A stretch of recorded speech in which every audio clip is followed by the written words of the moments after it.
पाहिला की अगोदर त्यांनी एक व्हिडिओ पाठविली होती आणि त्याच्यानंतर सुद्धा पोलिसाकडे येण्याचे अगोदर त्यांनी एका ठिकाणी एक व्हिडिओ मार्फत त्यांचा जे मत आहे ते दिला होता आणि त्यांनी त्यांचा तीच मत आहे की ते स्वतःहून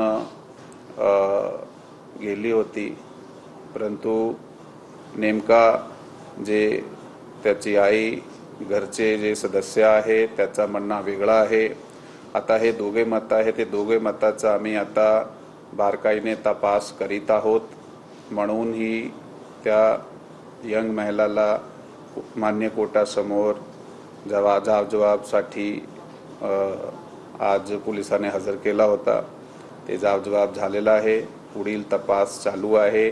नेमका त्यांनी त्याचा हे मत जसा दिलेला आहे तसाच आहे किंवा त्याचे मते अजून कुठल्याही प्रकारच्या जे शक्यता असेल त्याची तपासणी चालू आहे। घटना घडली होती तिखट म्हणजे लाल पावडर त्या डोळ्यात टाकणं, हो, ही सगळी घटना खरंच घडली होती का?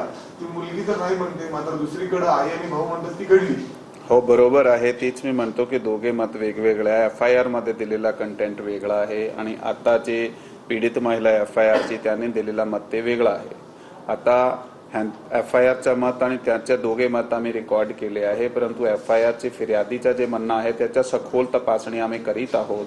त्याच्यामध्ये जे आपण प्रश्न मांडले की घटना दरम्यान चटणी पावडरचा उल्लेख आहे किंवा मोटरसायकलचा उल्लेख आहे का इतर काही वस्तुस्थिती होती, त्या वस्तुस्थितीला बारकाईने तपासण्यासाठी पुढील आमची टीम कामात आहे आणि त्याच्यात जे काही पुढील तपासामध्ये निष्पन्न होईल तशाप्रमाणे कारवाई करण्यात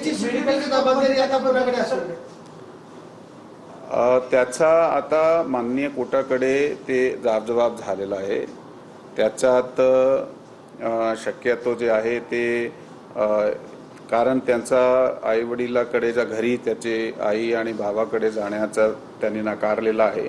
सध्या स्थिती अशी आहे, पुढील त्याचा काय मत आहे त्याला विचारण्यात येईल आणि दुसरे ऑप्शन जसा की जे महिला घर असताय, सॅनिटोरियम असताय तशी ऑप्शन्स पण आहात, तसा जे काही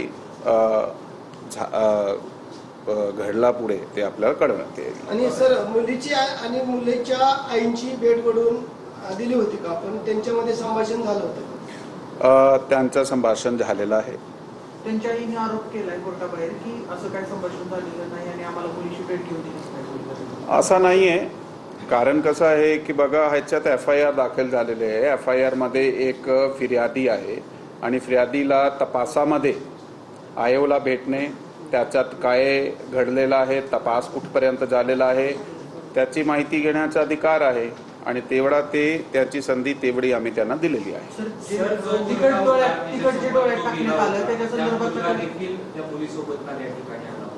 त्याचा स्टेटस काय, त्याच्या गुन्हेगारी संदर्भात काय पार्श्वभूमी आहे का आणि त्याचा पुढची भूमिका काय असणार, कारण जो आहे तुम्ही FIR त्याच्यावर जाता। हो, तेच मी म्हणतो की FIR ऑलरेडी दाखल झालेली आहे। तो जो त्याच्यामध्ये एक्यूजचं नाव आहे त्याच्याबाबत पुढील कारवाई हे सगळे जे जाबजबाब आमचे चालू आहे त्याच्यानंतर पुढील योग्य कारवाई करण्यात येईल। कोर्टाबाहेर आज आमदार राहुल कुल यांच्या विरोधात घोषणा दिल्या होत्या, खरंच आमदार कुल यांचं या प्रकरणामध्ये हात आहे?